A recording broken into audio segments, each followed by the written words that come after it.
La séance est ouverte. Elle est présidée par le maire, M. Marc-Alexandre Brousseau. Que ce moment de recueillement guide les membres du Conseil à un moment de réflexion afin qu'ils prennent les meilleures décisions possibles pour le bien-être des citoyens et des citoyennes de Thetford. Alors, merci beaucoup. Bienvenue surtout aux gens à la maison. Alors, en ouverture de séance, permettez-moi d'offrir encore une fois mes sympathies à la famille de Nicolas Simard, donc un mécanicien à la ville qui est décédé pour cause de maladie au cours des derniers jours. Alors, toutes mes sympathies à la famille. Sur une note un peu plus positive, vous savez que nous avons accueilli une étape du Grand Défi Pierre Lavoie. Et ce que personnellement j'ai appris en cours de route parce que je ne le savais pas du tout, les cyclistes ont voté pour l'étape, donc la ville qui les a le mieux accueillis. Et ce qui était un peu moins surprenant une fois qu'on a appris ça, parce qu'on connaît bien l'accueil de nos gens, on a remporté ce prix-là. Donc, c'est assorti d'une bourse de 25 000 $ à être investi dans un projet prônant les saines habitudes de vie. Alors, on fera l'étude de qu'est-ce qu'on fera avec cette somme-là. Donc, mais je tiens quand même à remercier nos partenaires que sont le CAPS et le Cégep, évidemment les employés de la ville qui ont travaillé là-dessus et de très nombreux bénévoles. Alors, encore une fois, ça nous fait très, très bien paraître dans tout le Québec parce que les gens ont émis énormément de bons commentaires sur l'accueil qui a été réservé. Toujours dans l'optique de bouger. Donc, on a mis en place un nouveau programme Bouge en ville. Ça se tient, en fait, je ne sais pas si c'est terminé, mais c'était à 18h ce soir. Ça se passait au stade pour la première édition, donc d'aller faire des marches, comme on dit. Mais il y aura plusieurs autres activités à faire au cours de l'été. Donc, on vous invite à suivre ça sur la page Facebook de la ville. Pour l'activité Bouge en ville.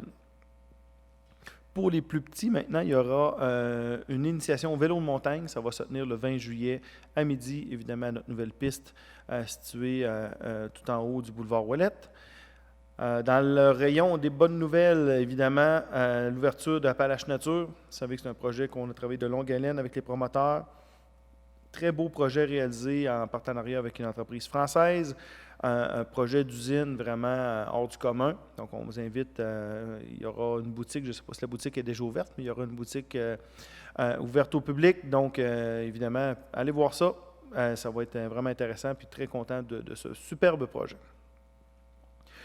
Je vous rappelle que le Conseil fait régulièrement des visites d'entreprise, toujours pour se tenir au courant de ce qui se fait de bien chez nous. Nous sommes allés la semaine dernière visiter l'entreprise Pultral. Donc, encore une fois, visite très intéressante. Presque tous les membres du Conseil étaient présents. Belle entreprise en croissance qui vit, comme tout le monde, des problèmes de recrutement de main-d'œuvre. Alors, avis aux chercheurs d'emploi. Alors, merci beaucoup à Bernard Drouin et son équipe de nous avoir permis cette belle visite. Je vous parle aussi de Maison Fleurie, donc concours Maison Fleurie de retour cette année, le volet participatif, le volet compétitif. Vous avez jusqu'au 12 juillet pour soumettre vos candidatures. Évidemment, encore une fois, on a vécu les 2 fêtes nationales qui ont été célébrées, donc la Fête nationale du Québec et la Fête du Canada. Un comité organisateur au niveau de la Fête nationale du Québec qui a très, très bien travaillé avec les colocs qui étaient le groupe principal. Ça a été un super spectacle, une température qui était favorable cette année, ce qui n'est pas toujours le cas. Et pour y être allé presque à chaque année depuis très longtemps, personnellement, c'est la foule la plus grosse que j'ai vue. Il y avait vraiment beaucoup de monde, c'était vraiment très bien. Et très bien réalisé de la part du comité organisateur pour tout l'ensemble de l'événement, parce qu'il y a quand même plusieurs volets qu'ils mettent en place. Et la Fête du Canada, donc réalisée cette fois-ci par nos employés, mais subventionnée par Patrimoine Canada. Alors, ça aussi, ça a été très bien réussi, une température superbe, des feux d'artifice majestueux. Alors, merci beaucoup à tous ceux qui s'y sont prêtés, qui ont mis de l'énergie dans ces activités. Une autre activité qui était vraiment d'ampleur importante, le gala de boxe qui a été organisé par Eye of the Tiger, la compagnie de management au niveau de la boxe, qui a des boxeurs de chez nous qui sont dans cette écurie-là. Donc, et puis nos 2 boxeurs tête-fardois, soit Sébastien Roy et Thomas Chabot, ont gagné leur combat Mais ça a été vraiment un très gros événement, une belle réussite avec des boxeurs internationaux qui ont mis les pieds chez nous. Alors, des belles retombées économiques aussi, mais un bel événement. Alors, félicitations à ceux qui ont travaillé là-dessus. On a toujours dans le secteur de Black Lake le cinéma plein air, donc la prochaine représentation est le 5 juillet. On vous invite à aller là au Parc Saint-Charles, donc sur le bord de la rivière. Les mercredis musicaux sont débutés, évidemment. On a un artiste peintre qui ouvre une nouvelle galerie d'art. Donc, ce jeudi, 17h, Guy Roy va ouvrir dans l'ancien magasin Lois & Johnny. On vous invite à aller y faire un tour. Le marché public, évidemment, toujours à chaque fin de semaine. C'est possible d'aller rencontrer des producteurs des environs. Et cette fin de semaine, on a 2 événements, encore une fois, simultanés. Le Festival Country et Tête Ford à cheval. Donc, le Festival Country a lieu à l'Arena de Black Lake et Tête Ford à cheval sur le site de l'ancienne Expo agricole. Ces gens-là mettent beaucoup de temps pour organiser leur événement. Ils font un événement de qualité avec des programmations qui sont quand même différentes. On invite la population à se déplacer en grand nombre. Et évidemment, les Blue Sox, toujours qui offrent un beau spectacle de baseball. On vous invite à aller les voir. Au niveau des offres d'emploi, on en est à 229 affichés sur le site d'Emploi Québec. J'ose dire 229 plus 3 minimalement parce que présentement, on est en recrutement. Nous aussi, à la Ville, on a 3 postes ouverts et ils n'apparaissent pas sur le site d'Emploi Québec. Donc, officiellement, je peux vous dire 232 offres d'emploi actuellement disponibles. Donc, si on se fie aussi au message que le dirigeant de Pultral nous a fait, il y a vraiment de l'emploi disponible dans notre région. Passez le message, c'est important. On veut des gens qui débarquent chez nous. C'est ce qui conclurait mon ouverture de séance. On passerait maintenant à l'ordre du jour de la séance publique de ce soir. Madame la greffière. Pour ce soir, l'ordre du jour pourrait être approuvé en ajoutant 2 points, 18.2 et 18.3, qui sont 2 plans d'aménagement d'ensemble. Le premier pour le 700 rue Notre-Dame-Est et le deuxième pour le 217 rue Bédard-Est. Merci beaucoup. Est-ce que j'ai quelqu'un qui souhaite en faire la proposition? Oui, je propose. Monsieur Michel Véraud, quelqu'un vous appuie? Oui, j'appuie. Monsieur Yves Bergeron. En 3.1, l'adoption du procès-verbal de la séance ordinaire du 17 juin 2019. J'ai déposé les projets de procès-verbaux de la séance ordinaire du 17 juin 2019. Tous les membres du Conseil déclarent avoir reçu copie des documents dans les délais prévus par la loi. Il pourrait donc être proposé que le procès-verbal de la séance tenue le 17 juin 2019 soit adopté tel qu'il a été rédigé. Merci beaucoup. Est-ce que j'ai une proposition? Oui, je propose. Monsieur Yves Bergeron, quelqu'un vous appuie? Oui, j'appuie.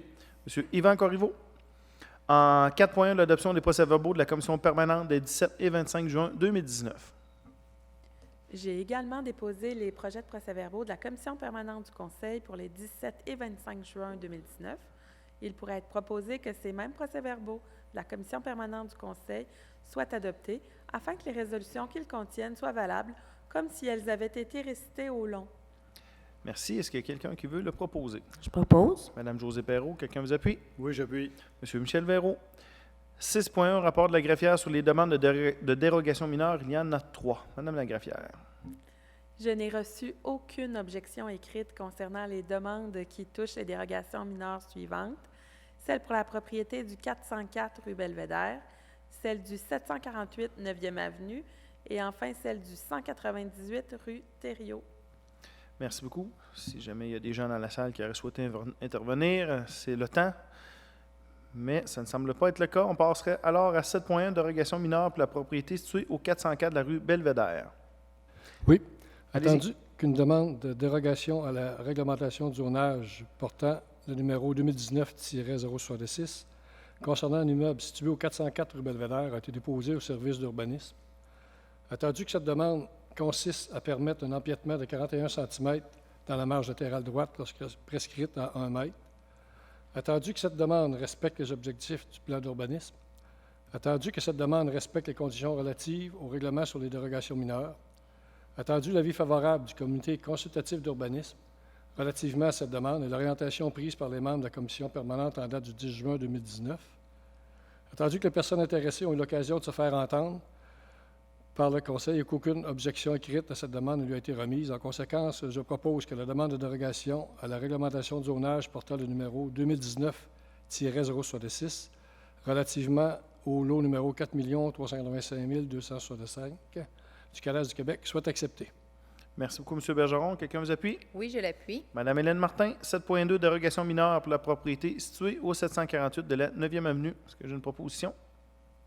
Oui, Monsieur le maire. Attendu qu'une demande de dérogation à la réglementation de lotissement portant le numéro 2019-067 concernant un immeuble situé au 748 9e Avenue a été déposée au service d'urbanisme. Attendu que cette demande consiste à permettre qu'un terrain soit d'une largeur de 17,24 mètres lorsque la largeur minimum du terrain prescrite pour le lotissement d'un terrain desservi pour une maison unifamiliale est de 18 mètres.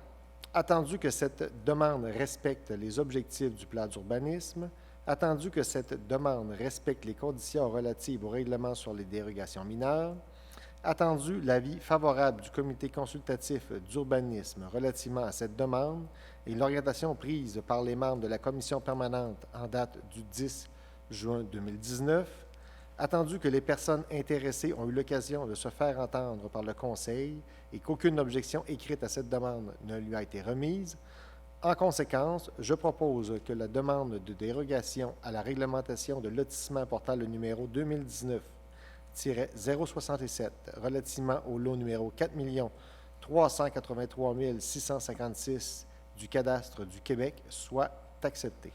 Merci beaucoup. Est-ce qu'on a quelqu'un qui vous appuie? J'appuie. Madame Josée Perrault, 7.3, dérogation mineure pour la propriété située au 198 de la rue Thériault. Je vous écoute. Oui, Monsieur le maire. Donc, attendu qu'une demande de dérogation à la réglementation de zonage portant le numéro 2019-071 concernant un immeuble situé au 198 rue Thériault a été déposée au service d'urbanisme. Attendu que cette demande consiste à permettre une hauteur du bâtiment complémentaire de 9,7 mètres lorsque prescrite à 5,5 mètres, à permettre une superficie totale des bâtiments complémentaires de 455 mètres carrés lorsque prescrite à 75 mètres carrés et à permettre 4 bâtiments complémentaires lorsque le maximum est prescrit à 3.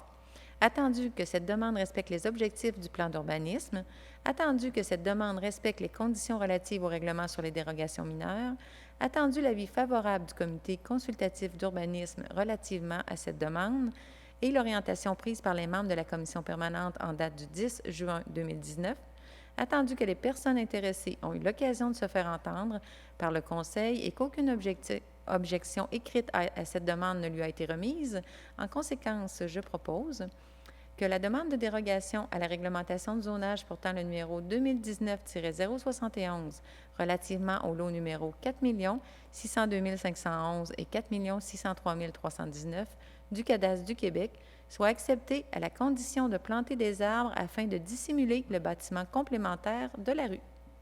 Merci beaucoup, Mme Martin. Quelqu'un vous appuie? J'appuie. Madame Josée Perrault. 8.1, construction d'une billetterie au stade Desjardins. Est-ce que j'ai une proposition?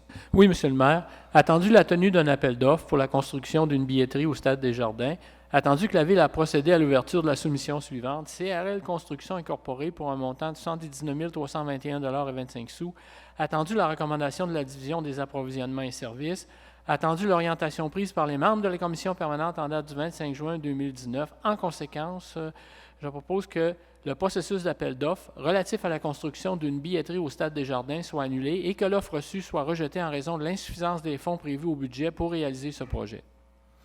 Merci beaucoup, M. Corriveau. Quelqu'un vous appuie? Oui, j'appuie. M. Yves Bergeron. 8.2, l'agrandissement du studio théâtre Paul Hébert. Je vous écoute. Oui, Monsieur le maire.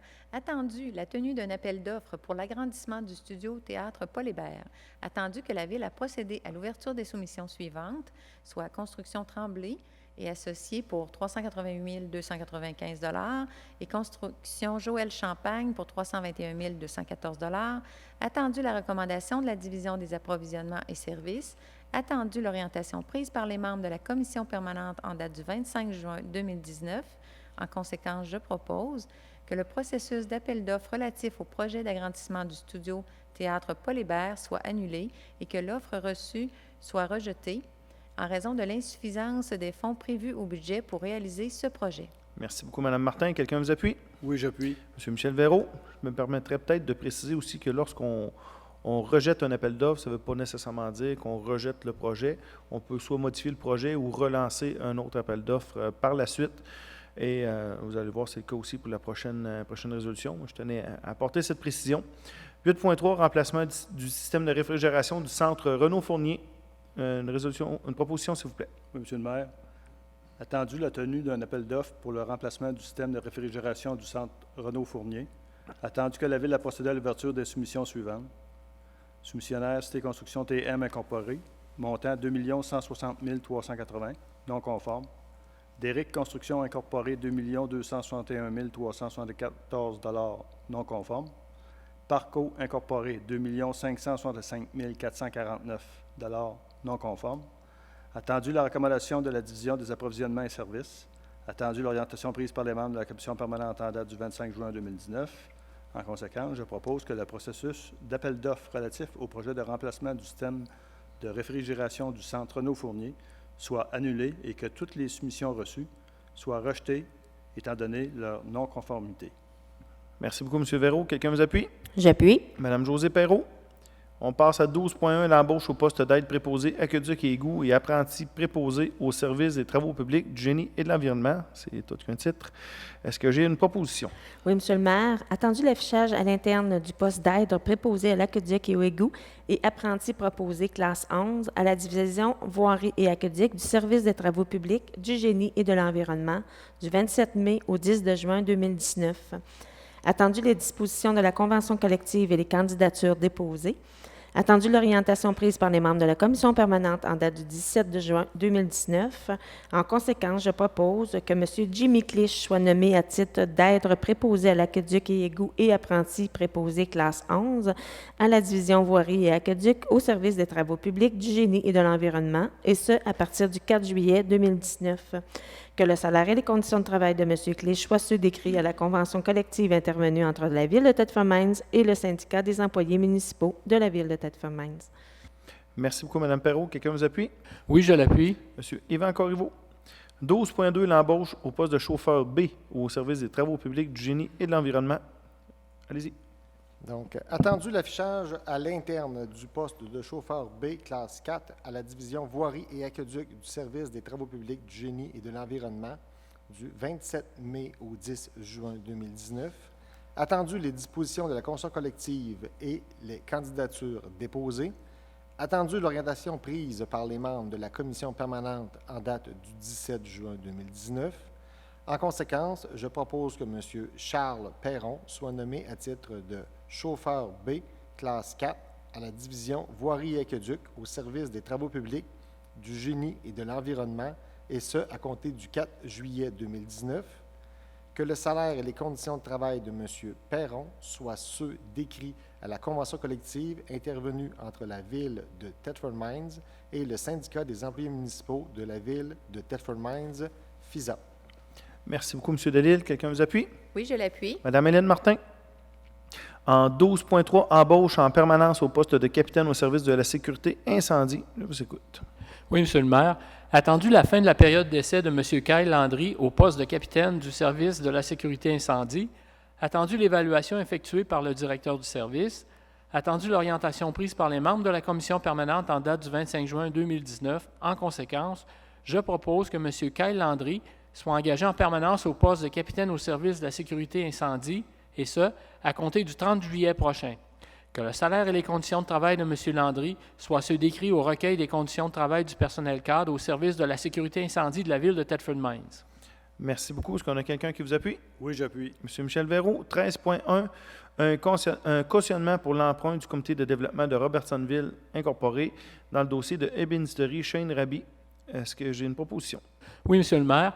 Attendu que le comité de développement de Robertsonville Incorporé désire obtenir un prêt de la Caisse des Jardins de la région de Thetford au montant de 350 000 remboursable pendant 234 mois, attendu que cette institution financière exige que la Ville de Thetford Mines se rende caution de cette obligation, attendu que le Conseil de la Ville de Thetford Mines a adopté un règlement portant le numéro 707 ayant pour objet de fixer les dépenses engagées en vertu de la loi sur les immeubles industriels municipaux pour l'année 2019, dit règlement étant entré en vigueur, attendu la recommandation du service de ressources financières, attendu l'orientation prise par les membres de la commission permanente en date du 25 juin 2019, En conséquence, je propose que la Ville de Thetford Mines se porte caution en faveur du Comité de développement de Robertsonville Incorporé pour un montant de 350 000 $ sur une période de 234 mois, selon les termes et conditions mentionnés dans le projet de convention de cautionnement joint à la présente résolution pour en faire partie intégrante, que la Ville de Thetford Mines demande à la ministre des Affaires municipales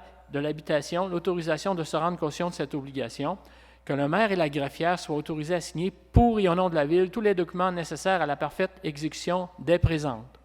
Merci beaucoup, M. Corriveau. Quelqu'un vous appuie? Oui, j'appuie. M. Michel Véraud.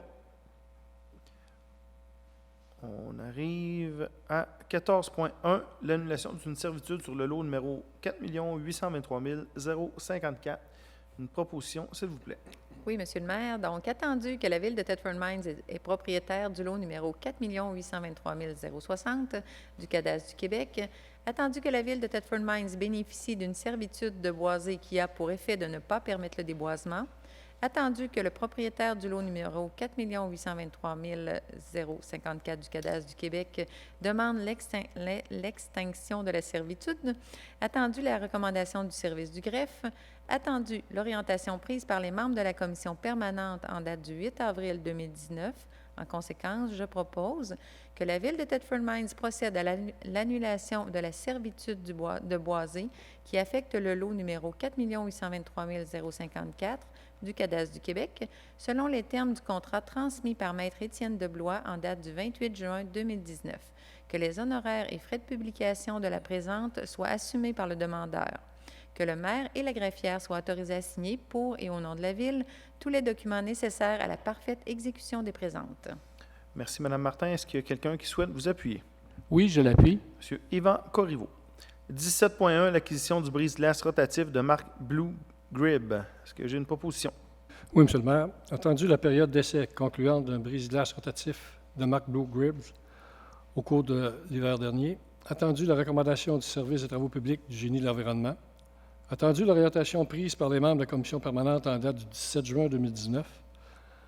En conséquence, je propose que la Ville de Thetford Mines procède à l'acquisition d'un brise-glace rotatif de marque Blue Gribs au montant de 23 199,82 $, taxes applicables en su, payables à même les fonds généraux de l'année 2019. Merci, M. Bergeron. Quelqu'un vous appuie? J'appuie. Mme Josée Perrault. 17.2, l'acquisition d'un camion transporteur usagé. J'attends une proposition. Oui, Monsieur le maire. Donc, attendu que la Ville a convenu de procéder au remplacement du camion transporteur numéro 402 par l'achat d'un véhicule usagé, attendu la recommandation du service des travaux publics, du Génie et de l'environnement, attendu l'orientation prise par les membres de la commission permanente en date du 17 juin 2019. En conséquence, je propose que la Ville de Thetford Mines achète du centre du camion Gamache un nouveau camion transporteur de marque Freightliner, modèle M2-112 de l'année 2006, pour un montant de 45 000 $, taxes applicables en su, applicable à même le règlement d'emprunt numéro 721. Que le chef de division mécanique au service des travaux publics, du Génie et de l'environnement soit autorisé à signer tous les documents nécessaires pour cette transaction. Merci beaucoup. Est-ce qu'on a quelqu'un qui vous appuie? Oui, j'appuie. M. Yves Bergeron. 18.1, renouvellement de membres au sein du Comité consultatif d'urbanisme et de développement du territoire. J'attends une proposition. Oui, Monsieur le maire. Attendu que le mandat de 3 membres du Comité consultatif d'urbanisme et de développement du territoire se terminait le 30 juin 2019, attendu l'application du règlement portant sur le Comité consultatif d'urbanisme, attendu la recommandation du service d'urbanisme, attendu l'orientation prise par les membres de la commission permanente en date du 2 juillet 2019. En conséquence, je propose que M. Maxime Demers-Champagne et M. Jocelyn Marois soient désignés à titre de membres du Comité consultatif d'urbanisme et du développement du territoire pour une période de 2 ans, et ce, à compter du 1er juillet 2019. Que M. Michael Caron soit désigné à titre de membre du Comité consultatif d'urbanisme pour un second mandat de 2 ans, et ce, à compter du 1er juillet 2019. Merci, M. Corriveau. Est-ce qu'on a quelqu'un qui vous appuie? Oui, j'appuie. M. Michel Véraud.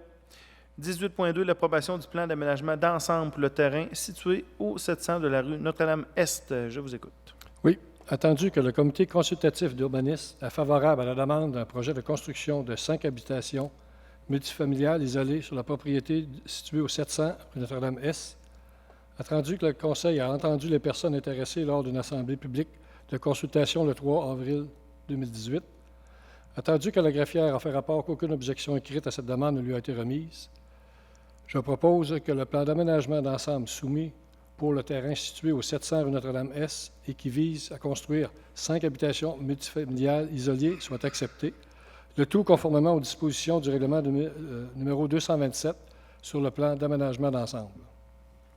Merci beaucoup, M. Bergeron. Quelqu'un vous appuie? J'appuie. Madame Josée Perrault, pour votre information, le 700 rue Notre-Dame-Est, ça se trouve être le terrain où est située actuellement la fonderie de Thetford. 18.3, approbation du plan d'aménagement d'ensemble pour le terrain situé au 217 de la rue Bédard-Est. Je vous écoute. Donc, attendu que le comité consultatif d'urbanisme est favorable à la demande d'un projet de construction de 9 habitations multifamiliales isolées sur la propriété située au 217 rue Bédard, attendu que le Conseil a entendu les personnes intéressées lors d'une assemblée publique de consultation le 28 mai 2019, attendu que la greffière a fait rapport qu'aucune objection écrite à cette demande ne lui a été remise, en conséquence, je propose que le plan d'aménagement d'ensemble soumis pour le terrain situé au 217 rue Bédard et qui vise à construire 9 habitations multifamiliales isolées soit accepté, le tout conformément aux dispositions du règlement numéro 227 sur le plan d'aménagement d'ensemble. Merci beaucoup, M. Delisle. Quelqu'un vous appuie? Oui, je l'appuie. Madame Hélène Martin, cette fois-ci, il s'agit du terrain où est-ce qu'était situé l'expo agricole. 19.1, autorisation de signature pour l'entente avec le cégep de Thetford concernant les filons hockey. Je vous écoute. Oui. Attendu que l'entente conclue avec le cégep de Thetford au sujet des activités tenues par l'équipe des filons hockey est arrivée à échéance, attendu l'analyse des besoins et les négociations menées par le service des loisirs et de la culture, attendu l'orientation prise par les membres de la commission permanente en date du 17 juin 2019, en conséquence, je propose que la Ville de Thetford Mines approuve les termes de l'entente avec le cégep de Thetford concernant l'équipe de hockey collégial et qui sera valide pour une durée de 3 ans, soit pour les saisons 2018-19, 19-20, 20-21, et que le maire et la greffière soient autorisés à signer pour et au nom de la Ville tous les documents nécessaires à cette fin. Merci beaucoup, M. Bergeron. Quelqu'un vous appuie? Oui, je l'appuie. M. Yvan Corriveau. 19.2, autorisation de signature pour l'entente avec l'Association de vélos de montagne des Appalaches. Je vous écoute. Oui. Attendu la prise en charge des pistes de vélos de montagne par l'Association de vélos de montagne des Appalaches, attendu la nécessité de signer une entente définissant les droits et les responsabilités de chacune des parties, attendu le mandat donné du service des loisirs et de la culture par les membres de la Commission des loisirs et de la culture afin de négocier une entente d'une durée de 3 ans avec l'Association de vélos de montagne des Appalaches, attendu l'orientation prise par les membres de la Commission permanente en date du 17 juin 2019. En conséquence, je propose que la Ville de Thetford Mines approuve les termes de l'entente conclue avec l'Association de vélos de montagne des Appalaches, qui sera valide pour une période de 3 ans, soit pour les saisons 2019, 2020 et 2021, que le maire et la greffière soient autorisés à signer pour et au nom de la Ville tous les documents nécessaires à cette fin. Merci beaucoup. Est-ce qu'on a quelqu'un qui vous appuie? Oui, j'appuie. M. Michel Véraud. Donc, il s'agit d'une entente avec l'Association de vélos de montagne des Appalaches pour la gestion du site, l'entretien du site. Donc, on remercie les bénévoles de cette association-là de s'investir pour faire vivre nos beaux sentiers de vélo de montagne. 20.1, l'adoption du second projet de règlement numéro 2019-127-Z. Allez-y. Oui, je propose que le projet de règlement amendant le règlement de zonage numéro 148, dans le but d'agrandir la zone 2632C, à même la zone 2613C, le projet numéro 2019-127-Z soit adopté sans changement. Merci beaucoup. M. Bergeron, est-ce qu'on a quelqu'un qui vous appuie? J'appuie. Mme Josée Perrault. 20.2, l'adoption du second projet de résolution numéro 2019-12-PPC-MOI pour un projet particulier de construction, de modification et d'occupation d'un immeuble. Alors, est-ce que j'ai quelqu'un qui souhaite en faire la proposition? Donc, oui, Monsieur le maire. Attendu la demande d'autorisation d'un projet particulier visant à permettre à certaines conditions l'usage 233, entreposage de marchandises en général sur un emplacement situé au 133 6e rue dans la zone 2638R, attendu que le règlement sur les projets particuliers de construction, de modification ou d'occupation d'un immeuble PPC-MOI vise à permettre à certaines conditions qu'un projet soit réalisé malgré le fait qu'il déroge à l'un ou l'autre des règlements d'urbanisme de la municipalité. Attendu que la technique des projets particuliers est un outil commode qui facilite la mise en valeur d'emplacements problématiques. Attendu que la résolution qui accepte une demande de PPC- requiert l'approbation des personnes habiles à voter et de la MRC. Attendu que l'emplacement visé par le projet particulier est situé dans une aire d'affectation résidentielle de faible densité RA et dans la zone à dominance résidentielle 2638R. Attendu que le seul bâtiment présent sur ce terrain est un bâtiment non résidentiel. Attendu que les usages de la classe 23 ne sont pas autorisés dans cette zone. Attendu qu'il est important de conserver et de protéger le caractère résidentiel de cette zone. Attendu que ce projet particulier ne contrevient pas aux objectifs du plan d'urbanisme de la Ville. Attendu que l'approbation de ce projet est assujettie au règlement numéro 157 sur les projets particuliers. Attendu que cette demande respecte les critères généraux prévus par le règlement numéro 157 sur les projets particuliers. Attendu que cette propriété est située sur une partie du territoire autorisé par le règlement numéro 157 sur les projets particuliers. Attendu que le défaut de remplir toute condition imposée entraînera l'annulation de l'autorisation de réaliser le projet particulier. Attendu l'avis favorable du comité consultatif d'urbanisme relativement à cette demande et l'orientation prise par les membres de la commission permanente en date du 10 juin 2019. En conséquence, je propose que le second projet de résolution autorisant la demande de projet particulier numéro 2019-065 visant à permettre à certaines conditions l'usage 233, c'est-à-dire entreposage de marchandises en général, sur un emplacement situé au 133 6e rue dans la zone 2638R, soit adopté sans changement aux conditions suivantes. Condition numéro 1. Seul le mini-entreposage est autorisé. Deuxièmement, seul l'entreposage de biens de nature résidentielle par opposition à de l'équipement commercial ou industriel est autorisé. L'entreposage de tout produit, substance ou matière inflammable, explosif, dangereux ou illégal est interdit. Aucun entreposage extérieur n'est autorisé. L'activité générée par l'exploitation de l'entreprise ne doit pas émettre aucun bruit qui pourrait perturber la quiétude du quartier résidentiel. Les activités de l'entreprise doivent se dérouler entre 8 heures et 22 heures. Le système d'alarme, s'il y a lieu, doit être silencieux. L'éclairage extérieur, s'il y a lieu, doit être réduit au minimum la nuit. L'enseigne, s'il y a lieu, doit respecter les normes de règlement de zonage en la matière qui sont prévues pour les zones à dominance résidentielle. Le site doit être propre. La plantation d'un minimum de 6 arbres en bordure de la 6e rue est obligatoire. Le propriétaire doit améliorer l'aspect extérieur du bâtiment en lien avec le caractère résidentiel avoisinant. Le bâtiment principal doit conserver la même volumétrie. Le propriétaire doit s'assurer de la qualité de l'ensemble de la construction.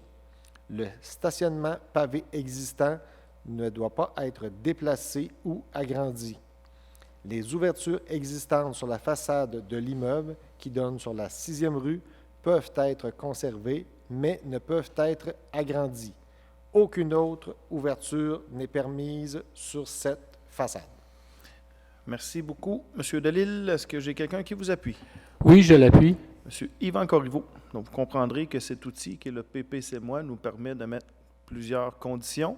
Donc, par la suite, on voit si le promoteur souhaite continuer à aller de l'avant et puis le processus suit son cours par la suite. Donc, voici par rapport à ça. On en serait rendu à la période des questions. Donc, il n'y a pas de questions dans la salle. Alors, on vous remercie beaucoup d'avoir été présents. Je me permets de vous dire, pour ceux qui ne l'auront pas encore remarqué, que l'heure de diffusion a changé avec Cogeco et Vidéotron, la même chose, j'imagine. Donc, avant ça, on avait nos séances à 7 heures, c'était diffusé en différé à 8 heures. Donc, on a appris aujourd'hui que depuis la semaine dernière, il y a 2 semaines, c'était diffusé à 19h. Donc, ça va être le cas, je pense, pour tout l'été. On essaiera de vous tenir au courant s'il y a un autre changement d'heure qui survient. Alors, merci beaucoup à ceux qui ont pris la peine de nous écouter. Je vous rappelle que les séances, c'est possible d'aller les voir en différé sur le site Internet de la Ville, ou probablement sur le site de Nous TV aussi. Donc, merci à tous d'avoir été présents. On se dit à la prochaine. Au revoir.